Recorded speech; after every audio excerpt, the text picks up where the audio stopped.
I'm just back from my 3 mile morning walk. Yay for me.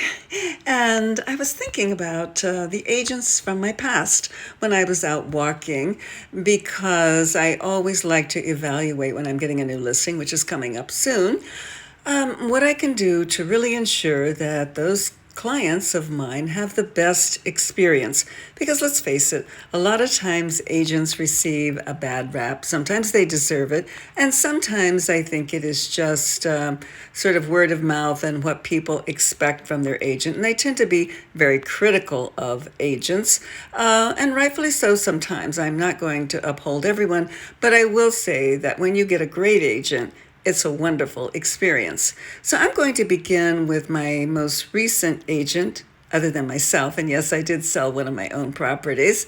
And do I recommend that? Yeah, I had no problem with it, as long as you can detach yourself from the outcome. And I knew I was ready to move on. So it was really a difficult market, but the process was easy for me to let go of that and move on. So when we arrived in California to purchase a high-end home, we just got ready. We saw opening in our schedules and we said, okay, we can get away this long weekend. And we booked a flight and we flew out and we walked in cold to a real estate office in Palos Verdes. I believe it was a Saturday morning.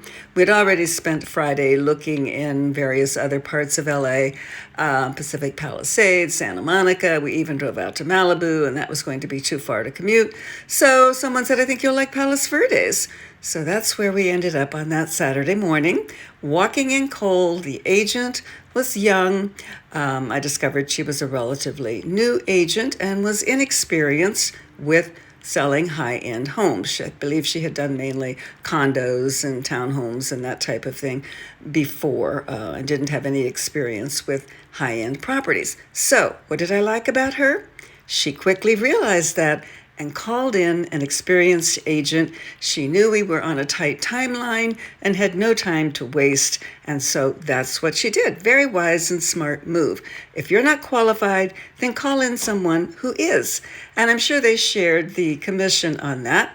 So we sat down and she listened while we were waiting for the other agent to arrive, and she took notes. I was impressed by that also, because even though you think you'll remember everything that the client said, you don't. So it's important to write the key points down. What price range, what are they looking for, how many bedrooms, what will they negotiate on, what's their no-go if they don't have it. And for us, it was a pool because I have 4 children, and they were used to having a pool, and we just felt we couldn't rip them away from their home and not have at least a swimming pool and a room of their own. So we needed 5 bedrooms, and we needed a swimming pool, and then it needed to be within our price point. So they quickly set some appointments for us to see what met that criteria as close as possible. Fortunately, the inventory was pretty high at that time. We looked at several homes, and none of them, were large enough because we were coming from a large home.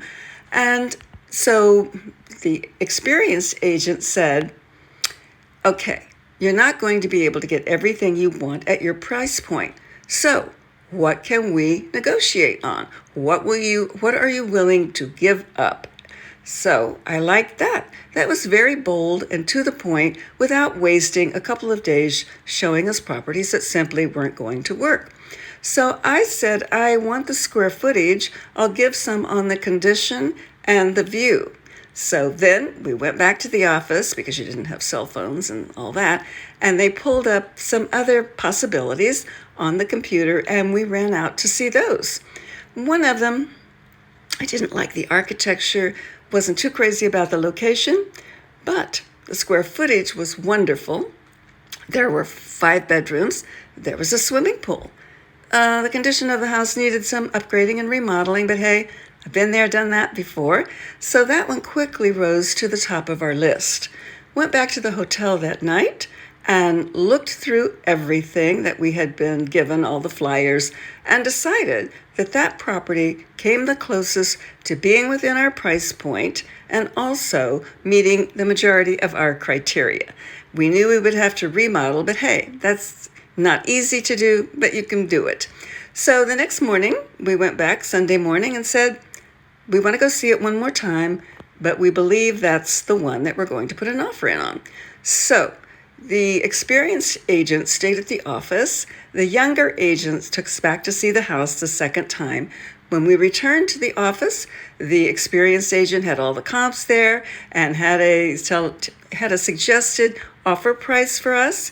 We came in a bit low, but we ended up getting the property $75,000 below the asking price, which was a strong market at that time, so we were very pleased with that.